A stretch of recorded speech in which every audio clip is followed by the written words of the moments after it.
ఈ రోజు కాళేశ్వరం కమిషన్ లో భాగంగా ఈ రోజు మమ్మల్ని పిలవడం జరిగింది. కమిషన్ అడిగినటువంటి అన్ని ప్రశ్నలకు కూడా సమాధానాలు చెప్పడం జరిగింది. వారికి సమాధానాలు నోటి మాటగా చెప్పడమే కాదు, అన్ని రకాల ఎవిడెన్స్లు కూడా పూర్తి స్థాయిలో అందించడం జరిగింది. నేను మీడియాతో కూడా ఒకటే కోరుతా ఉన్నా, ఎందుకంటే మేము కమిషన్ ముందు హాజరయ్యి వచ్చి ఇక్కడ నేను రాజకీయాలు మాట్లాడడమో ఇతర అంశాల జోలికి వెళ్ళను.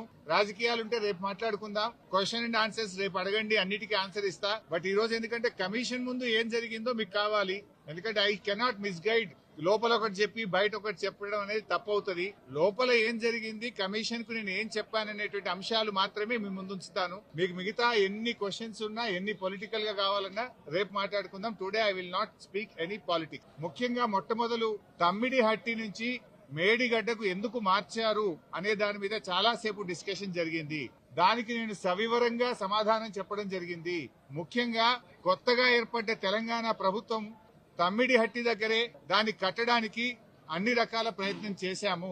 నేను ఇరిగేషన్ మంత్రి అయినప్పుడు రివ్యూ చేసుకుంటే ప్రాణహిత చేవెళ్ల ప్రాజెక్టును 7 భాగాలు 28 ప్యాకేజీలుగా నిర్ణయించి టెండర్లు పిలిచి పనులు ప్రారంభించారు. హెడ్ దగ్గర పని స్టార్ట్ చేయకుండా తోకల దగ్గర పని స్టార్ట్ చేసింది.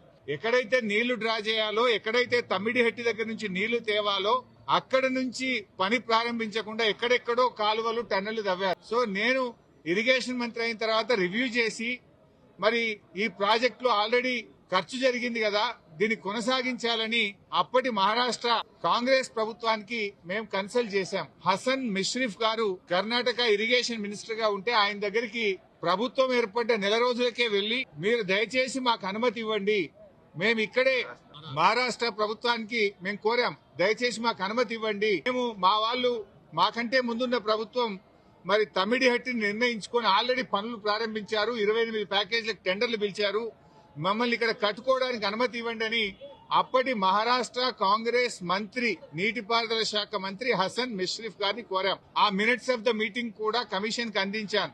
ఆనాడు ఇరిగేషన్ మంత్రిగా ఉన్నటువంటి మిష్రిఫ్ గారు చాలా స్పష్టంగా ఏం చెప్పిందంటే, మేము 7 ఏళ్లుగా ఇక్కడ కట్టడానికి ఒప్పుకోలేదు. ఆ రాష్ట్రంలో ధర్నాలు, ఉద్యమాలు జరుగుతా ఉన్నాయి. మేము 152 మీటర్ల దగ్గర ఒప్పుకోలేము. ఈ విషయం మీద మా ముఖ్యమంత్రి పృథ్వీరాజ్ చౌహాన్ గారు మీ ముఖ్యమంత్రి కిరణ్ కుమార్ రెడ్డికి ఇప్పటికే లేఖ రాశారు అని ఆ లేఖ నాకు అందించారు. ఆ లేఖని ఇప్పుడు కమిషన్ దృష్టికి తీసుకుపోయాను నేను. ఆ లేఖలో ఏముందంటే, మీకు మీరుగా నిర్ణయించుకొని పనులు ప్రారంభిస్తే మీరు చేసే ఖర్చు, మీరు చేసే డబ్బు ఏదైతే ఖర్చు చేస్తుందో అదంతా వృధాగా మారే అవకాశం ఉంది అని పృథ్వీరాజ్ చౌహాన్ గారు మన రాష్ట్ర ముఖ్యమంత్రికి రాసిన లేఖను ఆనాటి కాంగ్రెస్ మంత్రి నాకు ఇచ్చారు. అంటే మీరు ఇట్లా పోతున్నారు, తప్పు అనే విషయం, ఆ విషయం కూడా కమిషన్ దృష్టికి తీసుకుపోయాం. ఎట్ ద సేమ్ టైం ఒక 5-6 మీటింగ్లు జరిగినాయి మహారాష్ట్ర తెలంగాణ మధ్య. 5-6 మీటింగ్లు మినిస్టర్ లెవెల్లో, ఇంజనీర్ల లెవెల్లో. ఫైనల్ గా ముఖ్యమంత్రి కేసీఆర్ గారు స్వయంగా మహారాష్ట్రకు వచ్చి మహారాష్ట్ర ముఖ్యమంత్రి ఫడ్నవీస్ గారితో జరిగిన చర్చల మొత్తం సారాంశాన్ని వారికి చెప్పే ప్రయత్నం చేశాం. ఎందుకంటే అనేక ప్రయత్నాలు చేశాం. మహారాష్ట్రలో కాంగ్రెస్ ప్రభుత్వంపై బీజేపీ ప్రభుత్వం వచ్చింది.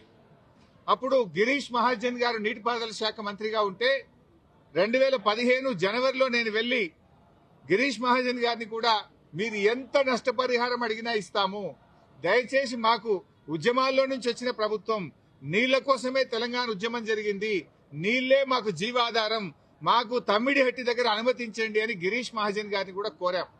ఆయన కూడా ససేమిరా అన్నారు. అప్పుడు మన రాష్ట్ర ముఖ్యమంత్రి కేసీఆర్ గారు స్వయంగా మహారాష్ట్రకు వచ్చి అక్కడ మహారాష్ట్ర రాజ్ భవన్ లో విద్యాసాగర్ రావు గారి, గవర్నర్ గారి సమక్షంలో మహారాష్ట్ర ముఖ్యమంత్రి ఫడ్నవీస్ గారిని 17 ఫిబ్రవరి 2015 రోజు తమ్మిడిహట్టి దగ్గర బ్యారేజ్ కట్టడానికి అనుమతి ఇవ్వండి అని అనేక రకాలుగా కేసీఆర్ గారు మహారాష్ట్ర ప్రభుత్వాన్ని, మహారాష్ట్ర ముఖ్యమంత్రి గారికి విజ్ఞప్తులు చేశారు. అయినా వారు ససేమిరా అన్నారు. ఫడ్నవీస్ గారు మాట్లాడుతూ, మాకంటే ముందు 7 ఏళ్లు కాంగ్రెస్ ప్రభుత్వం ఉండే, 7 ఏళ్లు కాంగ్రెస్ ప్రభుత్వం తమ్మిడిహట్టి దగ్గర ఒప్పుకోనప్పుడు ఇవాళ నేను బీజేపీ గవర్నమెంట్, ఆ రోజు తమ్మిడిహట్టి దగ్గర కట్టొద్దని నేనే ధర్నాలు చేసినా, పోరాటాలు చేసినా, ఇవాళ నేనెట్లా ఒప్పుకుంటా, రాజకీయంగా అది ఎట్లా సాధ్యమైతుంది, ఒప్పుకునే ప్రశ్నే లేదని ఆ రోజు కరాఖండిగా మహారాష్ట్ర ముఖ్యమంత్రి గారు కేసీఆర్ గారికి చెప్పారు. 7 ఏళ్లు మహారాష్ట్రలో కాంగ్రెస్, ఢిల్లీలో కాంగ్రెస్, మన దగ్గర కాంగ్రెస్ 3 చోట్ల కాంగ్రెస్ ప్రభుత్వం ఉన్నా తమ్మిడిహట్టి దగ్గర బ్యారేజీలకు ఒప్పించడంలో, అగ్రిమెంట్ చేయడంలో, పనులు చేయడంలో ఆనాటి కాంగ్రెస్ ప్రభుత్వం పూర్తిగా ఫెయిల్ అయింది. నాటి కాంగ్రెస్ ప్రభుత్వంలో ఉత్తమ్ కుమార్ రెడ్డి, కోమటిరెడ్డి వెంకటరెడ్డి, శ్రీధర్ బాబు వీళ్లే తెలంగాణ ప్రాంతం నుంచి మంత్రులుగా ఉన్నారు. మీరు పట్టించుకోలే, 7 ఏళ్లు మీరు చేయలే. బట్ అయినా మేము అన్ని రకాలుగా ప్రయత్నం చేశాం. ఇంత మధ్యలోనే ఈ సమయంలోనే సెంట్రల్ వాటర్ కమిషన్ తమ్మిడిహట్టి దగ్గర నీళ్లు లేవు అని 2 లేఖలు రాసింది. 2 లేఖల్లో స్పష్టంగా అక్కడ నీటి లభ్యత తక్కువ ఉంది, మీరు ప్రత్యామ్నాయం చూసుకోండి అని మనకు కేంద్ర సిడబ్ల్యూసి మనకు చెప్పడం జరిగింది. అదేవిధంగా అదే సిడబ్ల్యూసి మీరు కట్టిన రిజర్వాయర్లు తక్కువ ఉన్నాయి, రిజర్వాయర్ల సంఖ్య పెంచుకోండి అని కూడా చెప్పింది. ఇవన్నీ లెటర్లు కూడా ఈరోజు కమిషన్ కి ఇచ్చాం. సిడబ్ల్యూసి నుంచి వచ్చిన 3 లేఖలు ఈరోజు కమిషన్ కి ఇచ్చాం. అప్పుడు కూడా కేసీఆర్ గారు ఒకవైపు మహారాష్ట్ర ఒప్పుకోవడం లేదు, రెండవ వైపు నీళ్లే లేవు. ఈ పరిస్థితుల్లో ఏం చేయాలని కేంద్ర ప్రభుత్వ సంస్థ వ్యాప్కోస్ కు కేసీఆర్ గారు మరి ఏం చేయాలో ప్రత్యామ్నాయం సూచించండి అని వ్యాప్కోస్ కు మేము ఇవ్వడం జరిగింది. వ్యాప్కోస్ ఎవరో అల్లాటప్ప సంస్థ కాదు, అది సిడబ్ల్యూసిలో అంతర్భాగము, కేంద్ర జలవనరుల శాఖలో అంతర్భాగము.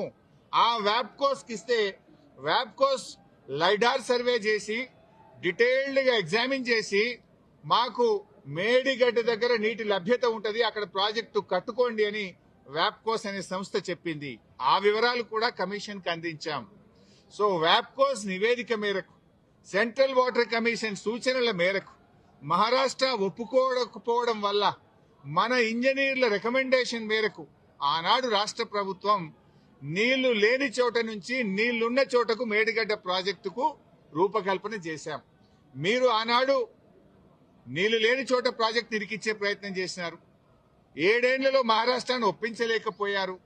అక్కడ వైల్డ్ లైఫ్ ప్రాజెక్టు కూడా ఉంది, చాప్రాల్ అనే వైల్డ్ లైఫ్ ప్రాజెక్టు కూడా తమ్మిడిహట్టి దగ్గర ఉంది. వైల్డ్ లైఫ్ ప్రాజెక్టుకి అనుమతి రావాలంటే 10 ఏళ్లు అవుతుంది. మరి పోరాటాల నుంచి నీళ్ల కోసం ఉద్యమించిన తెలంగాణ ప్రభుత్వం నీళ్ల కోసం మేము వ్యాప్కోస్ యొక్క ఆలోచన మేరకు, సూచనల మేరకు నీళ్లు లేని చోట మీరు ప్రాజెక్టు ప్రతిపాదిస్తే నీళ్లు ఉన్న చోటికి మార్చడం జరిగింది. ఎందుకు మార్చామనేది documents, evidences, meeting minutes, central water commission లెటర్లు, మహారాష్ట్ర ముఖ్యమంత్రి రాసిన లెటరు అన్నింటినీ కూడా కమిషన్ కు పూర్తి ఆధారాలతో సహా సమర్పించడం జరిగింది. ఎందుకు మార్చవలసి వచ్చిందో సవివరంగా చెప్పేటువంటి ప్రయత్నం మేము చేయడం జరిగింది. కాళేశ్వరం కార్పొరేషన్ కు కేబినెట్ అనుమతి ఉందా అని అడిగారు. కేబినెట్ అనుమతి ఉంది అని స్పష్టంగా వివరాలన్నీ కూడా అందించడం జరిగింది. అదేవిధంగా బ్యారేజీ లొకేషన్ మార్పుల గురించి కూడా అడిగారు. అన్నారం, సుందిళ్ల గురించి అది ప్యూర్లీ టెక్నికల్ డెసిషన్. ఇంజనీర్లు డీటెయిల్ సర్వే ఆధారంగా దేశంలో అనేక ప్రాజెక్టులకు కూడా ఈ రకంగా మారుతుంటాయి. మన నాగార్జున సాగర్ కూడా మారింది, ఎస్ఆర్ఎస్పి ప్రాజెక్ట్ కూడా మారింది. సో అది ఏదన్నా డెసిషన్ బ్యారేజ్ కొంత ముందుకు వెనకకు జరిగేది అది ఇంజనీరింగ్ డిపార్ట్మెంట్ తీసుకోవాల్సినటువంటి నిర్ణయాలు అనేటువంటి విషయాన్ని కూడా కమిషన్ గారు అడిగినప్పుడు మేము చెప్పడం జరిగింది. మొత్తంగా ఈ ప్రాజెక్టులో రిజర్వాయర్ల కెపాసిటీ ఎంత, నీటి నిల్వ సామర్థ్యం ఎంత ఉంది అని అడిగితే 141 టీఎంసీల సామర్థ్యం ఉందని చెప్పి కూడా మేము వారికి చెప్పడం జరిగింది. అదేవిధంగా కాళేశ్వరంను కొంతమంది ఇవాళ పిచ్చి పిచ్చిగా కూలేశ్వరం అని మాట్లాడుతున్నారు. మొన్ననే నేను ప్రజెంటేషన్ లో కూడా సవివరంగా చెప్పాను. కాళేశ్వరంలో 100 భాగాలు ఉన్నాయి, 100 భాగాలు అన్ని ఇంటాక్ట్ ఉన్నాయి.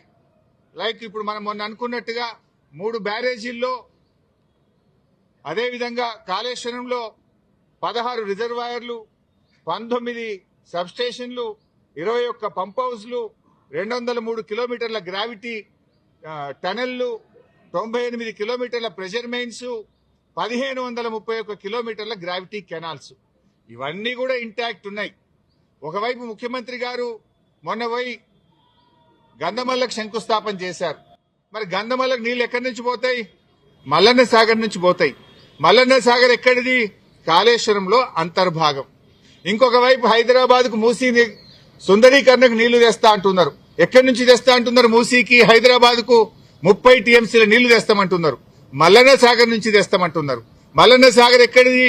కాళేశ్వరంలో అంతర్భాగం. అంటే ఇంత స్పష్టంగా ఒకవైపు ప్రభుత్వమే కాళేశ్వరం మీద ఆధారపడి హైదరాబాద్ కు 30 టీఎంసీల నీళ్లు తేవడానికి టెండర్లు పిలుస్తుంది. ఇంకొక వైపు మల్లన్న సాగర్ మీద ఆధారపడ్డ గంధమల్లకు టెండర్లు పిలిచి ముఖ్యమంత్రి శంకుస్థాపన చేస్తారు. ఇంకొక వైపు కాళేశ్వరం కూలింది, కుప్పగూలింది, కాళేశ్వరం లేదు అంటారు. అంటే ఇవాళ ప్రభుత్వం డొల్లతనం పూర్తిగా బయటపడ్డది.